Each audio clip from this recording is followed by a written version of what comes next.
ইনকালাব মঞ্চের নেতা জনাব ওসমান হাদি, তাকে গুলি করা হয়েছে,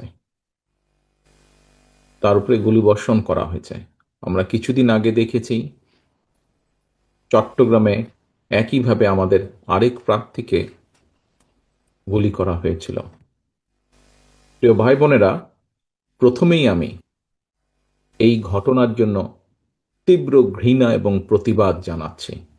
আমাদের উচিত হবে সারা বাংলাদেশে গণতন্ত্রের পক্ষে যত মানুষ আছে প্রত্যেকটি মানুষের উচিত হবে এই ঘটনার তীব্র প্রতিবাদ এবং ঘৃণা জানানোর। একই সাথে বিএনপি এবং ছাত্রদলের দায়িত্বশীল একজন কর্মী হিসাবে আমাদের দায়িত্ব হবে প্রশাসনকে, যারা এই ঘটনার সুষ্ঠু তদন্ত করবে, তাদেরকে আমাদের অবস্থান থেকে সহযোগিতা করার কোনো স্কোপ সুযোগ যদি থাকে, আমরা আমাদের সর্বোচ্চ সহযোগিতা করব, যাতে করে তারা প্রকৃত যে দোষী ব্যক্তি তাদেরকে খুঁজে বের করে দেশের আইন অনুযায়ী তাদেরকে শাস্তি প্রদান করতে পারে। প্রিয় ভাই বোনেরা, দেশ একটা অত্যন্ত সংকটের ভিতর দিয়ে যাচ্ছে। আমরা দেখেছি গত এক বছরে বিভিন্ন সময় বিভিন্ন ব্যক্তি, বিভিন্ন সংগঠনের সদস্যরা হুমকি দিয়েছে প্রকাশ্যে যে প্রত্যাশিত নির্বাচন আগামী ফেব্রুয়ারি মাসে, সে নির্বাচনকে তারা হতে দেবে না, বাধাগ্রস্ত করবে, প্রকাশ্যে হুমকি দিয়েছে।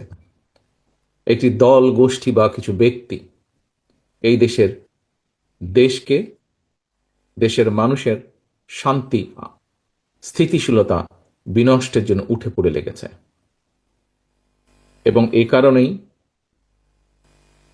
বাংলাদেশ জাতীয়তাবাদী দল এবং একই সাথে যারা বাংলাদেশের অস্তিত্বে, স্বাধীনতা, সার্বভৌমত্বে বিশ্বাস করেন, দল ছোট বড় বিষয় না, যারা বাংলাদেশি জাতীয়তাবাদের অস্তিত্বে, বাংলাদেশের অস্তিত্বে বিশ্বাস করে, সবার আগে বাংলাদেশ, এই নীতিতে যারা বিশ্বাস করে, আমাদের প্রত্যেকটি দল, প্রত্যেকটি নেতা, প্রত্যেকটি কর্মী, প্রত্যেকটি মানুষকে আজ অতীতের যে কোনো সময় থেকে সবচাইতে বেশি ঐক্যবদ্ধ হতে হবে।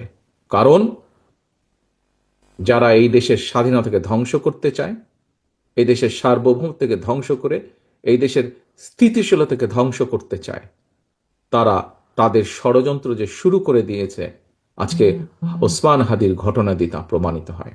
একই সাথে তদন্তের স্বার্থে যারা তদন্ত করবে, সত্যিকার অপরাধীকে যারা ধরবে, আমাদের অবস্থান থেকে যতটুকু সম্ভব আমরা সর্বোচ্চ সহযোগিতা করব।